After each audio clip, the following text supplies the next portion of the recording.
जो फर्टिलिटी की समस्या इतना बढ़ रहा है इंडिया में, डाउन सिंड्रोम की अभी बात की, we just want to understand क्या है वो। धीरे धीरे बढ़ के एक बैलून जैसा बढ़ के फट जाता है। वो 1 साल से बच्चा करने की कोशिश कर रहे हैं। व्हाट इज द लिमिटेशन और number of IVF a couple can try? 3 cycle में हमको पता चल जाता है कि आपके एग्स कैसे हैं। ओवरी डैमेज होने का कुछ चांसेस है? माइक्रोस्कोप में देखेंगे तो हमको पता चलेगा कि स्पर्म्स है या नहीं। तो क्या ये एम्ब्रियो ट्रांसफर करना पेनफुल है? अगर आपको बोल रहा है कि 100% सक्सेस है, आपको ऐसा कोई सिनेरियो मिला जहाँ पे you won't find any? Sperm count, motility या whatever, how do we come to no?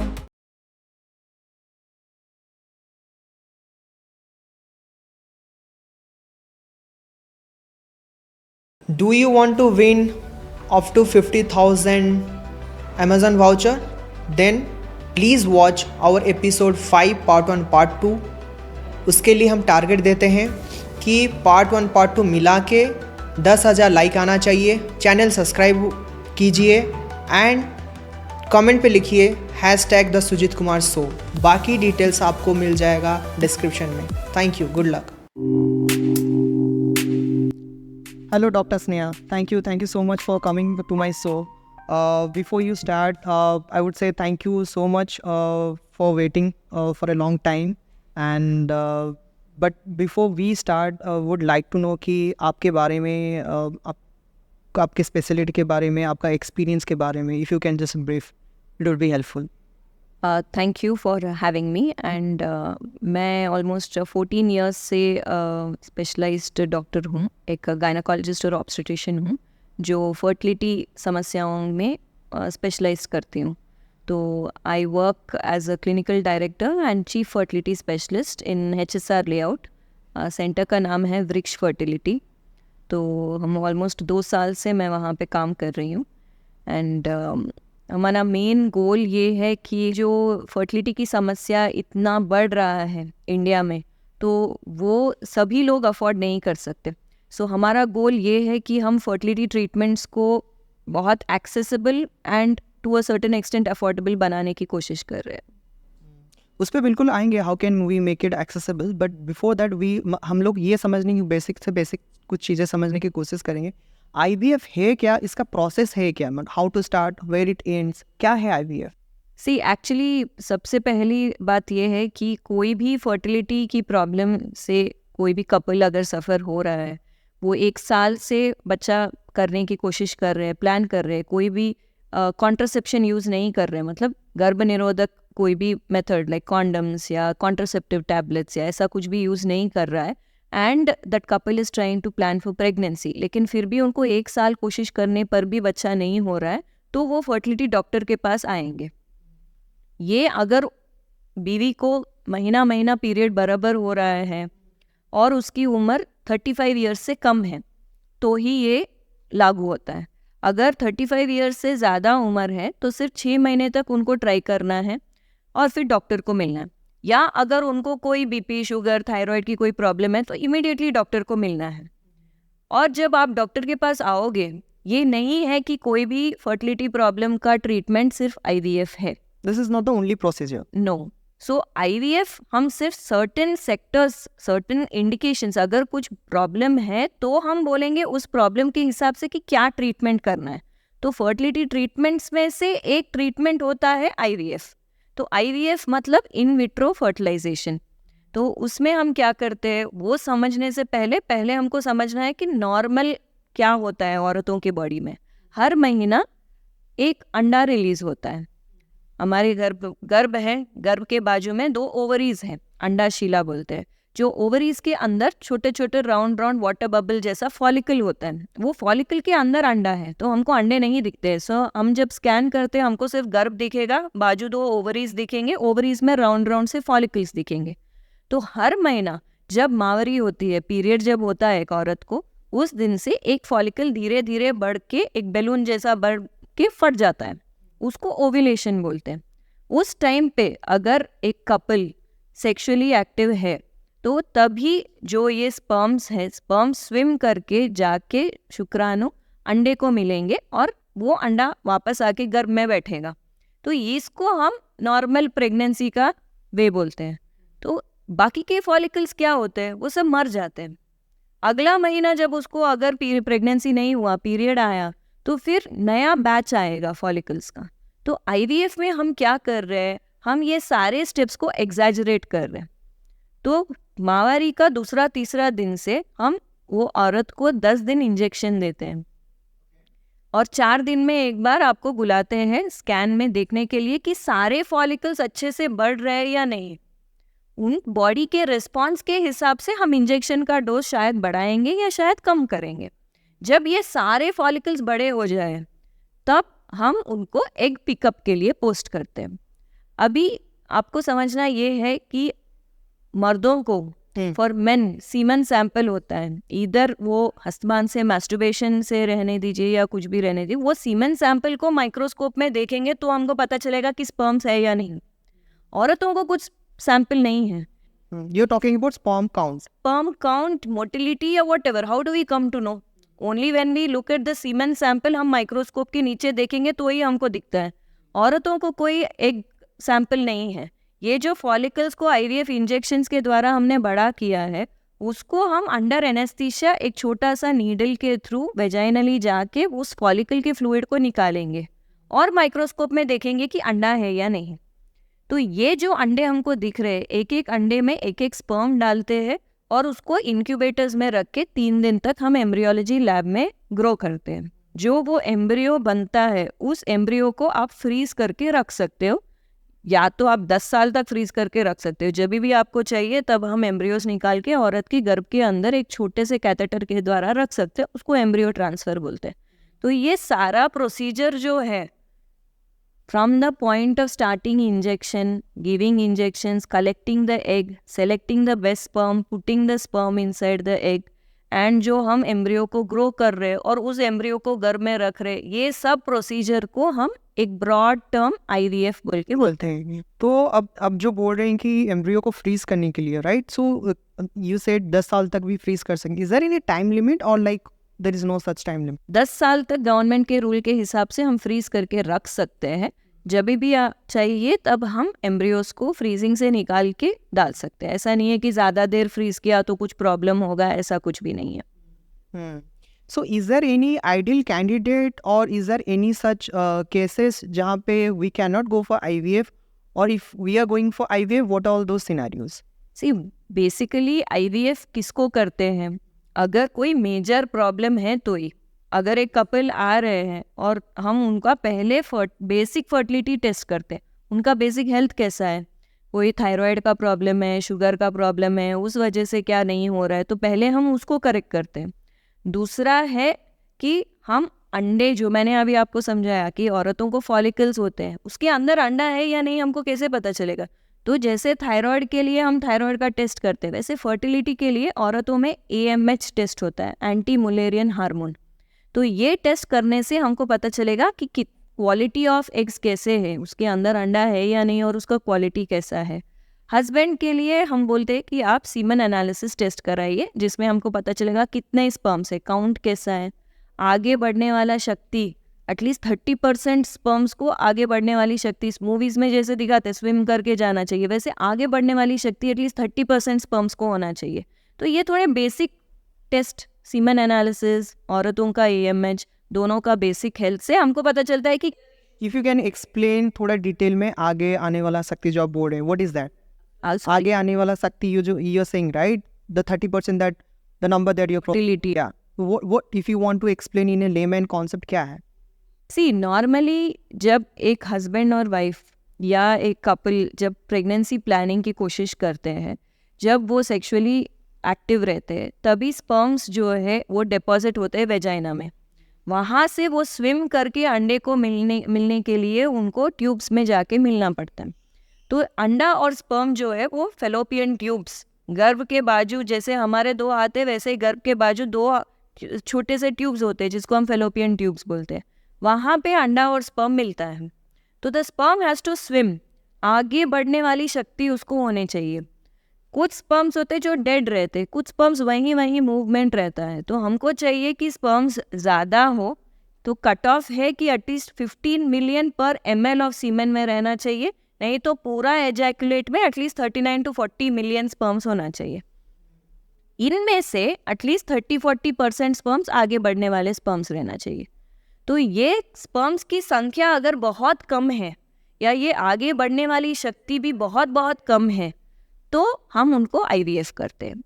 या जिन लोगों का स्पर्म्स ही बिल्कुल पूरा ज़ीरो है, सीमन सैंपल में हमको स्पर्म्स ही नहीं दिख रहा है, लेकिन जो टेस्टिस में से स्पर्म जिससे प्रोड्यूस होना चाहिए वो टेस्टिस में अगर स्पर्म फैक्ट्री प्रोडक्शन चल रहा है बट बाहर आने में दिक्कत है, कहीं कुछ ब्लॉक है, तो वैसे उनको भी हम एक छोटा सा नीडल डाल के एनेस्थीसिया में स्पर्म्स को निकाल के हम आईवीएफ कर सकते हैं। ये हो गया फॉर मेन। ना औरतों में जो मैंने 2 ट्यूब्स बोला जहाँ पे अंडा और स्पर्म मिलना चाहिए, अगर 2 ट्यूब्स बंद हैं, ब्लॉक्ड है because of what ever reason, infection के वजह से या मेडिकल कंडीशन लाइक एंडोमेट्रियोसिस या कोई भी प्रॉब्लम की वजह से ट्यूब्स बंद है तो हम आईवीएफ बोलते हैं। तीसरा, अगर अंडे बहुत बहुत कम है, आजकल इतना पोल्यूशन, इतने सारे लाइफस्टाइल चेंजेस की वजह से अंडे बहुत जल्दी कम हो रहे हैं, अर्ली मेनोपॉज हो रहा है हाँ फीमेल्स में, तो वैसे केसेस में भी उनको आईवीएफ या हम सजेशन बोलते हैं। सो अगर हम सक्सेस रेट की बात करें आईवीएफ में तो क्या एज एक फैक्टर है यहाँ पे? Yes definitely. अभी आपको कुछ भी नहीं पता है तो कोई एक नॉर्मल से एक छोटी सी लड़की आके आपको पूछेगी 20s में कि भैया मेरी अभी शादी हुई है, मेरी उम्र 20 साल की है, क्या मुझे बच्चे होंगे? आप बोलेगा क्यों नहीं, तुम तो इतनी छोटी हो, क्यों, डेफिनेटली बच्चे हो जाएंगे। अगर 30 ईयर्स 40 ईयर्स की है तो आप बोलोगे 30-35 में तो सभी की शादी आजकल हो रही है, डेफिनेटली बच्चे हो जाएंगे। 40-45 थोड़ा सा मुश्किल है, डॉक्टर को मिल लो। 50-55 नहीं, अगर होगा भी तो बेबी को प्रॉब्लम, शायद डाउन सिंड्रोम ऐसे वाले रिस्क होंगे, जेनेटिक आईक्यू प्रॉब्लम, आपको भी हेल्थ में प्रॉब्लम होगा 50-55 ईयर्स में प्रेगनेंसी। तो ऐसे तो जिन जनरल ऑल्सो जैसा जैसा औरतों का उम्र बढ़ता है वैसे वैसे अंडे कम होते हैं, अंडों का क्वालिटी भी कम होता है। आपने डाउन सिंड्रोम की अभी बात की, we just want to understand क्या है वो। डाउन सिंड्रोम एक जेनेटिक प्रॉब्लम है जो बच्चों में हम देखते हैं। इसका बहुत सारे कारण हैं बट सबसे मोस्ट कॉमन कॉज है कि एडवांस्ड एज। अगर कोई भी औरत 38 ईयर्स के बाद प्रेगनेंसी प्लान कर रहे हैं, उनके eggs will undergo certain changes जिसके वजह से ये जेनेटिक प्रॉब्लम होने का रिस्क थोड़ा ज़्यादा है। तो उससे पहले वैसा कोई रिस्क नहीं होता है? ऐसा नहीं है कि नहीं होता है, जिनको ऑलरेडी फैमिली में कोई डाउन सिंड्रोम का ऑलरेडी कोई बेबी है, कोई है, तो उनकी फैमिली में उनको भी रिस्क बहुत ज़्यादा होता है। तो वैसा एज एक तो एक एज है, दूसरा अगर आपके फैमिली में ऑलरेडी किसी को ये जेनेटिक प्रॉब्लम्स की समस्या है, तीसरा अगर आपको ऑलरेडी एक कोई बेबी है जिसको डाउन सिंड्रोम की प्रॉब्लम है, तो देन आपको सेकेंड टाइम प्रेगनेंसी में भी बहुत ज़्यादा रिस्क हो सकता है होने का। So it is also genetical that you are saying? It is genetic only. Is there anything that you think कि with IVF there are certain potential complication जो हो सकता है apart from Down syndrome? IVF की वजह से कोई down syndrome नहीं हो रहा है। आईवीएफ आपको एक बोन है, एक वरदान है कि आप जो एम्ब्रियो बन रहा है उस पर आप पहले ही टेस्ट कर सकते हो कि इसमें डाउन सिंड्रोम प्रॉब्लम है या कुछ इशू है या नहीं। जो एम्ब्रियोज नॉर्मल है सिर्फ उसी को हम ट्रांसफर कर सकते हैं, इसको बोलते हैं pre genetic testing of embryos. तो आईवीएफ की वजह से कोई जेनेटिक प्रॉब्लम नहीं होगा। आईवीएफ एक्चुअली हेल्प करता है टू आइडेंटिफाई, पहले ही हम डिटेक्ट कर सकते हैं कि क्या कोई जेनेटिक प्रॉब्लम है या नहीं। वो दूसरा, क्या कुछ कॉम्प्लिकेशंस होगा? कॉम्प्लिकेशन देखिए, आईवीएफ अभी ऑलमोस्ट 50-60 ईयर्स से चल रहा है ऑल ओवर द वर्ल्ड। जो दुनिया की सबसे पहले आईवीएफ बेबी है उसकी भी शादी हो गई, उसका भी बच्चा हो गया है। तो अगर इतना प्रॉब्लमेटिक होता तो इतना हम नहीं सुनते, बिल्कुल ना ही कोई करता। तो IVF is very very safe but provided it is done in a very good centre by a qualified doctor. मतलब जो आपको ट्रीटमेंट दे रहा है, अभी सेंट्रल गवर्नमेंट ने रूल्स रखा है, तो आपको जाना है, चूज करना है एक ऐसा फर्टिलिटी सेंटर जो ART registered, central government registered centre है और जो डॉक्टर पूरा तरह से ट्रेंड स्पेशलिस्ट है। और तीसरा है कि उनके पास सारे लाइसेंसेस होना चाहिए, बिल्कुल, एंड उनको पता होना चाहिए कि क्या ट्रीटमेंट करे, क्या ट्रीटमेंट नहीं। वो एक इंडिविजुअलाइज्ड ट्रीटमेंट होता है, मतलब हर एक औरत को, सारे जिनको हम IVF कर रहे हैं सभी को सेम इंजेक्शंस नहीं होते हैं। उनके बॉडी के हिसाब से, उनके वेट के हिसाब से, उनके हार्मोन्स के हिसाब से हमको डोसेजेस कैलकुलेट करके देना चाहिए, और प्रोटोकॉल्स भी डिफरेंट होते हैं। तो कभी कभी अगर ये ठीक से नहीं दिया गया तो थोड़े कॉम्प्लिकेशंस हो सकते हैं। अभी हर एक औरत का रिस्पॉन्स अलग रहता है, सब सेम नहीं रहते हैं। कुछ लोगों को ये इंजेक्शंस जो हम देते हैं हर दिन, वो इंजेक्शंस का थोड़ा सा पेन हो सकता है। बट आजकल बहुत ही सिंपल इंजेक्शंस आ रहे हैं, जैसे कि हम इंसुलिन इंजेक्शंस कैसे जी वैसे ही आप खुद से एडमिनिस्टर कर सकते हो। तो वैसे बहुत सिंपल इंजेक्शंस है। दूसरा जो मैंने बोला अंडा कलेक्शन, वो अंडर एनेस्थीसिया है, तो आपको एनेस्थीसिया में तो कुछ पेन नहीं रहेगा। बट अगर आपको बहुत ज़्यादा अंडे हैं, लाइक पीसीओडी केसेस में बहुत ज़्यादा फॉलिकल्स होता है, बहुत ज़्यादा ओवरीज बड़े हो जाते हैं, तो थोड़ा सा अब्डोमेन ब्लोटिंग, थोड़ा पेट भारी सा लगना, थोड़ा चलने में थोड़ा दिक्कत होना, थोड़ा ऐसा हो सकता है।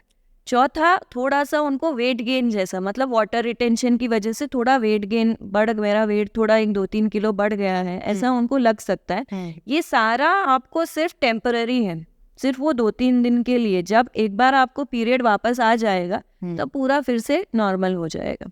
अच्छा, आपने ये पीसीओडी का बात जिक्र किया, सो वी वांट अंडरस्टैंड कि पीसीओडी है क्या? तो पीसीओडी मतलब पॉलीसिस्टिक ओवेरियन डिजीज या पॉलीसिस्टिक ओवेरियन डिसऑर्डर बोलते हैं। तो जो मैंने आपको समझाया कि 2 ओवरीज में बहुत सारे फॉलिकल्स होते हैं, जो जैसे जैसे उम्र बढ़ता है वैसे वैसे फॉलिकल्स कम होते हैं।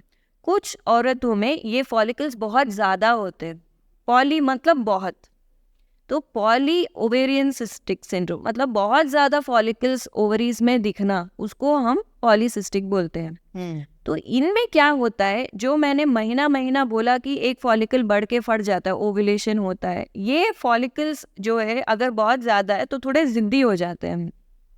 To explain in simple language, वो ओव्यूलेशन नहीं होता है या कभी कभी बहुत लेट होता है, तो उनको एग्जैक्टली पता नहीं होता है कि कब वो ओव्यूलेट हो रहे हैं।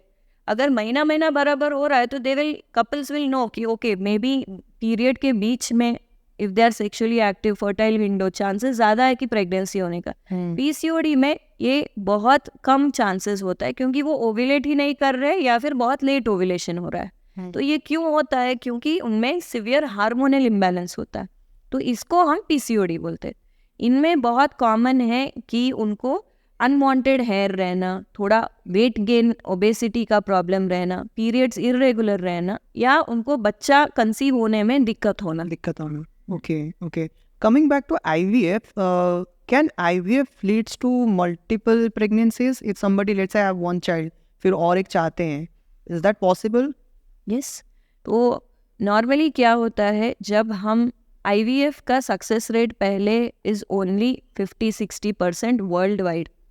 कोई भी अगर आपको बोल रहा है कि 100% सक्सेस है, 100% बेबी बैक है, नहीं। Okay. कोई भगवान नहीं है, जान नहीं दे सकते। 60% as you're talking about the second child. For success rate in baby, चाहे वो फर्स्ट बेबी के लिए हो, सेकेंड बेबी के लिए हो, थर्ड बेबी के लिए हो, ट्रीटमेंट तो सेम है जी।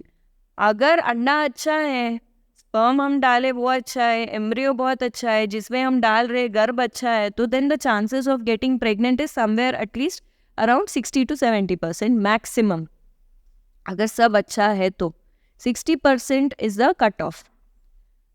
अगर जब हम ये एम्ब्रियो डाल रहे हैं, यूजुअली सक्सेस रेट को बढ़ाने के लिए हम 1 से ज़्यादा 2 एम्ब्रियो डालते हैं, ताकि एटलीस्ट एक चिपक जाए और अच्छा से बेबी बढ़े। कभी कभी दोनों भी चिपक जाते हैं, तो इसीलिए ट्विंस का रिस्क थोड़ा सा बढ़ जाता है। बट आजकल बहुत कम हम यूजुअली प्रेफर करते हैं कि हम 1 या 2 ही डालें, उससे ज़्यादा मल्टीपल एम्ब्रियोज ट्रांसफ़र नहीं करते, बिकॉज ट्विंस से थोड़ा सा रिस्क होता है ना, मदर को भी health related problems, pregnancy related complications होते हैं, चाहे वो फर्स्ट बेबी के लिए हो या सेकेंड बेबी के लिए हो। We usually try to prefer to put एक ही embryo.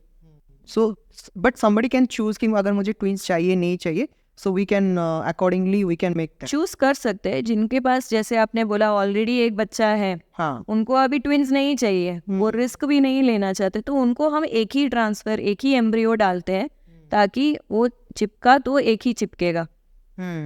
So if we talking about this IVF, इसका कॉस्ट कैसा लगता है इंडिया में या बाहर में, और क्या प्रोसेस है इसको फाइनेंस, मतलब अगर कोई if we are talking about tier 3 cities or tier 4 cities, are they aware of, if they want to avail this, तो फिर कैसे, मतलब what is the cost would be required for IVF? Cost varies depending on the case कि किस वजह से हम कर रहे हैं, क्या कुछ एड ऑन्स है, क्या हमको एडवांस कुछ ट्रीटमेंट्स लाइक जैसे मैंने बोला जेनेटिक टेस्टिंग कुछ ऐड करना है या क्या है। आप अगर अमेरिका में जाए या कहीं भी भारत से बाहर जाके IVF कराए तो आपको 10-20 लाख मिनिमम लगेंगे एक IVF साइकिल के लिए। इंडिया में आउटसाइड इंडिया, हाँ, इंडिया में आपको बहुत कम कॉस्ट है, लिटरली आपको 1.5 लाख में 2 लाख में पूरा आपको साइकिल ख़त्म होता है। इनफैक्ट बहुत सारे केसेस में आपको कवरेज, इंश्योरेंस कवरेजेस वो सब भी आजकल स्टार्ट हो रहे हैं एंड बहुत सारे हॉस्पिटल्स EMI ऑप्शंस भी अवेल कर रहे हैं, जो बहुत सारे लोग अभी एडवांटेज ले सकते हैं, कर सकते हैं। अगर IVF नहीं है तो उसका फिर ऑल्टरनेटिव क्या है? तो जैसे मैंने बोला, कोई भी कपल को सीधा हम IVF नहीं सजेस्ट करते हैं, हर किसी को जिसको भी बच्चा होने का प्रॉब्लम है।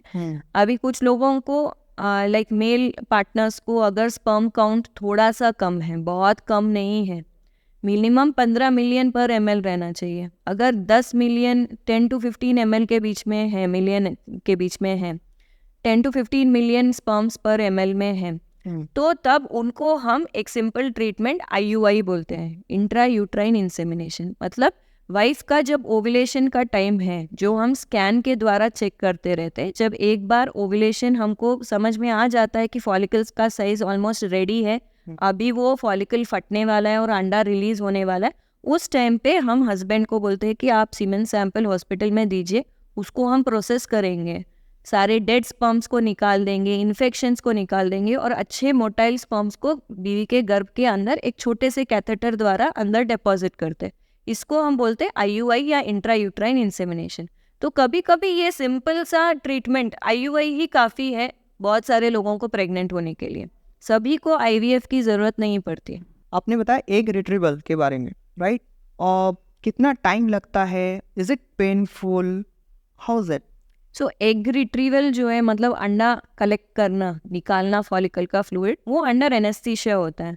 तो यूजुअली हम बोलते हैं कि सुबह आप खाली पेट एम्प्टी स्टमक आ जाइए and early morning usually cases करते हैं एंड उसमें हम जैसे सलाइन चढ़ाते हैं, नॉर्मल सलाइन देते हैं, कोई अगर बीमार है तो वैसे ही हम एनेस्थीसिया देंगे एंड पेशेंट सो जाते हैं और हम वेजाइनली नीचे से हम एक छोटा सा नीडल डाल के वो फॉलिकल ओवरीज में जो कुछ भी पानी होता है उसको हम निकालते हैं। और तो कुछ पेट पे कट रहना या फिर कुछ स्टिचेस गिरना ऐसा कुछ भी नहीं है एंड एनेस्थीसिया के बाद में माइल्ड डिस्कम्फर्ट थोड़ा सा होता है, जो हम नॉर्मल पैरासिटामोल टैबलेट्स या ऐसा कुछ पेन किलर्स के साथ दे शुड बी कंफर्टेबल। तो कुछ पेन ऐसा कुछ नहीं है। एनेस्थीसिया के बाद इमीडिएटली घर नहीं भेजते हैं, कुछ देर तक हम मॉनिटरिंग करते हैं, यूजुअली 3-4 घंटे तक हॉस्पिटल में उनको अंडर ऑब्जर्वेशन रखते हैं। एक बार वो पूरा ठीक है, वॉशरूम यूरिन भी पास कर लिया, थोड़ा सा कुछ खा लिया, उल्टी कुछ नहीं है, एब्सोल्युटली फाइन है, फिर उनको हम घर भेज देते हैं। What are the negative scenario or anything that you have seen after taking out after taking out eggs? You're talking about the positive sides, right? कि सब कुछ सही हो गया, पेशाब भी हो गया, खाना भी सही तरह से खा रहे हैं. Is there any situation people got into in a different state? See, there are some people जिनको स्मोकिंग का हैबिट होता है। आजकल smoking has become very very common even लड़कियों में एंड ऑल। तो उनको हमने देखा है कि थोड़ा एनेस्थीसिया रिलेटेड थोड़े से कॉम्प्लिकेशंस हो सकते हैं। कुछ लोगों का बॉडी, अभी आप दांत भी निकालने जाओ आपको एनेस्थीसिया देंगे, उससे भी कॉम्प्लिकेशन कभी कभी हो सकता है। तो जिनको कुछ बहुत रेयरली ऐसा है कि उनको थोड़ा सा एनेस्थीसिया रिलेटेड इफेक्ट प्रॉब्लम हो सकता है या शायद नहीं। अगर आपके डॉक्टर एक्सपीरियंस नहीं है तो सिर्फ नीडल डाल के कहीं पे भी पोक कर दिया, कुछ अगर मतलब ब्लड वेसल्स, वो सब को केयरफुली देखना चाहिए। इसलिए it is very important to be treated by a very specialised doctor and अच्छे से जो ट्रेन पर्सनल है उनके पास जाए ताकि प्रोसीजर रिलेटेड कॉम्प्लिकेशंस ना हो। And you should never hide anything from your doctor.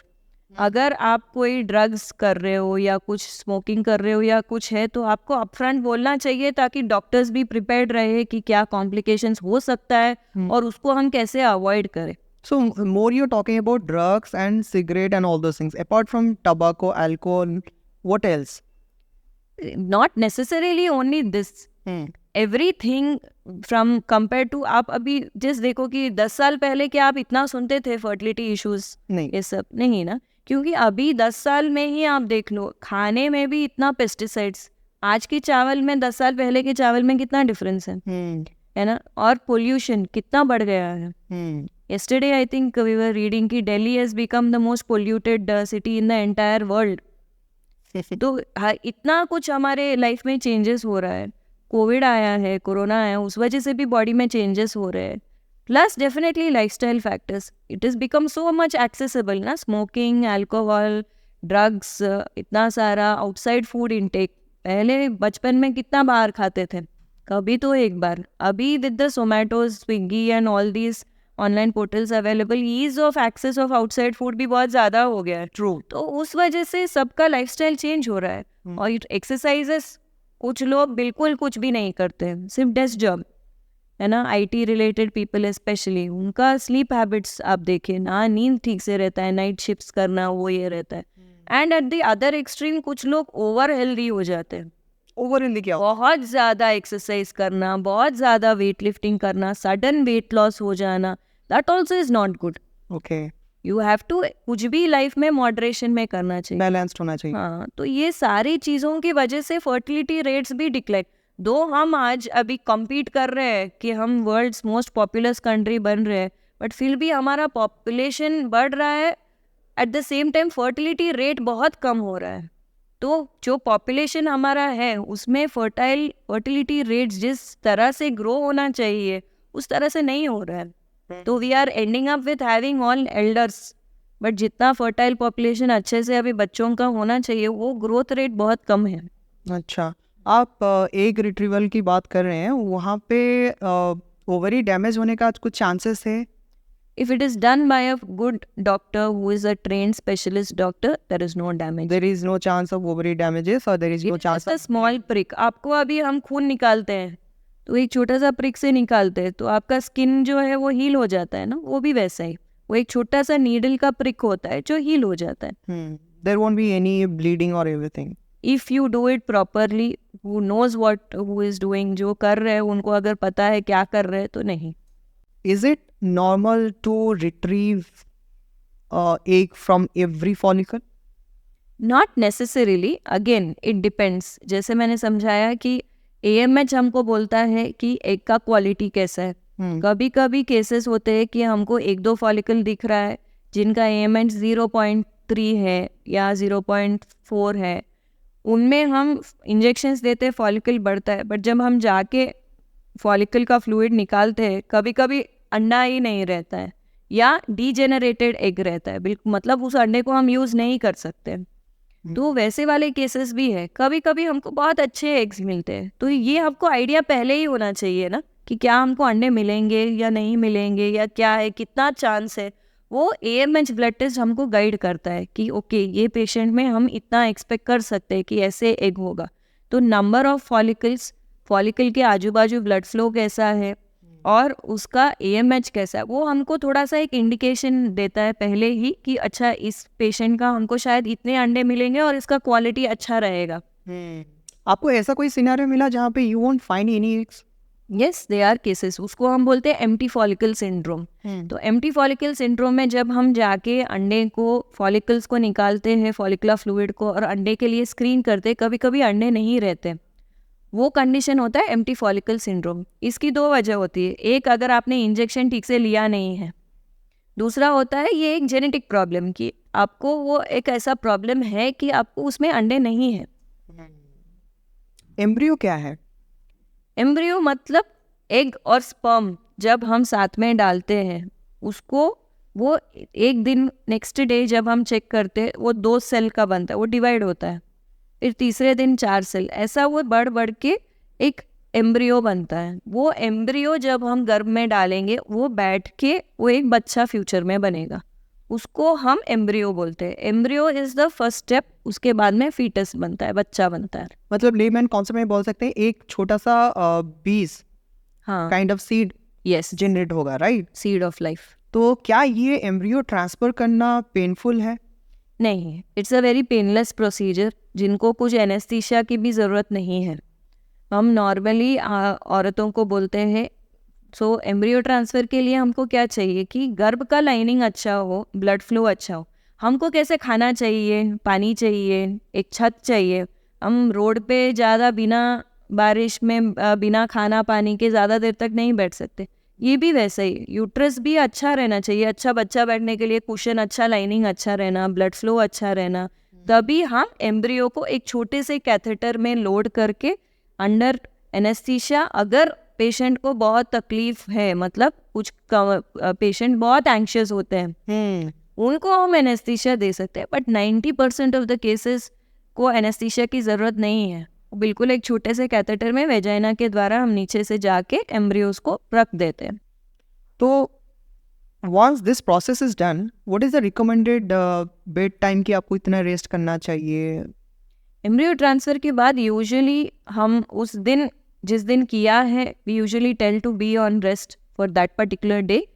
उसके बाद में वो नॉर्मल काम अपने कर सकते हैं। कुछ हम एडवाइस करते हैं कि कुछ ज़्यादा भारी वजन मत उठाइए, कुछ झुक के ज़्यादा सा काम मत करिए, ज़्यादा स्ट्रेसफुल फिजिकली और मेंटली ज़्यादा ऐसा स्ट्रेसफुल एक्टिविटीज़ कुछ मत कीजिए। बट अदरवाइज वो चल सकते हैं, नॉर्मल काम कर सकते हैं, ऐसा कंप्लीट बेड रेस्ट की ज़रूरत नहीं है। अगर एम्ब्रियो की क्वालिटी हम इंक्रीज करना चाहते हैं तो उसको फिर कैसे क्या कर सकते हैं?